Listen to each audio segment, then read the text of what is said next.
Kaz, what kind of shape is that plant the professor gave us in? First time I laid eyes on it, I thought it was some kind of joke. It was a giant birdhouse, seagulls everywhere.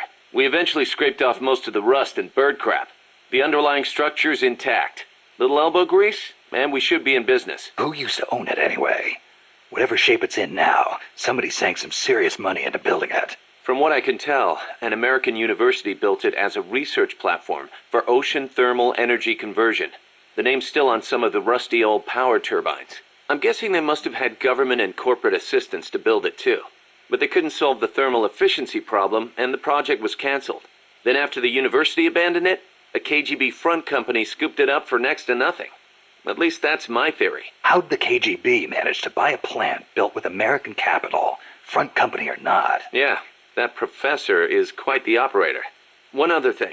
The plant's set up so that it can join up with other plants of the same standard. So, they were originally planning on expanding the place, huh? Hey, let's give it a shot. We can get some more people together and build this place up into a proper home for MSF.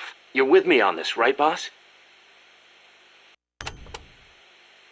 The new plant is a hex type. That gives it more surface area than previous types, and also makes it easier to plan expansions. We're gonna make this place huge. Hex, huh? Like a beehive. Nothing wrong with that. They say the honeycomb design is one of the strongest. I hear they're even thinking of using it in tank armor. Good enough for me.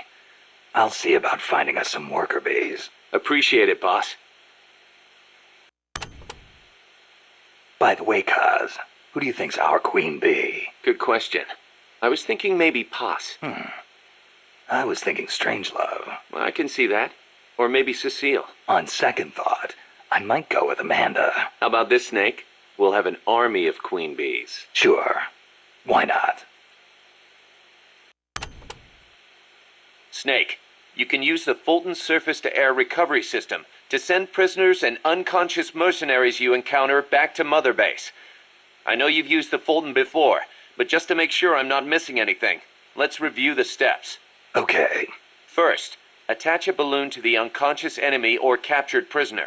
Right. I hook a wire to their waist, and on the other end of the wire, there's a helium balloon. Right. Then we'll send over a chopper to catch the floating balloon with its recovery hook and reel it up into its cargo hold. And that's it? And that's it. We finished installing the recovery hook on the Huey. Wait, Kaz. Something doesn't make sense about this whole process. This again. Well, normally, Fulton Recovery is for when you're using fixed-wing aircraft. With a helicopter, isn't it simpler to land and pick up directly? Listen, Snake. You're going to be calling for recoveries repeatedly throughout your mission. We want to keep the risk of taking enemy fire to a minimum. The best way to get that done is to do the recovery in a high-speed flyby. That's what the Fulton surface-to-air recovery system is for. Uh-huh. What's the real reason? Helicopters are cheaper, and the repair bills will start adding up once the bullets start flying. I thought so. Kaz, I know we need to keep costs down, but... Boss, you really need to get rid of this whole army mentality. We're not the Pentagon. We don't have billions of taxpayer dollars to play with. And besides... Fine.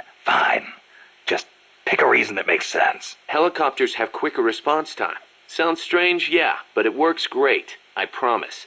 You'll get used to it before long. Yeah, I hope so.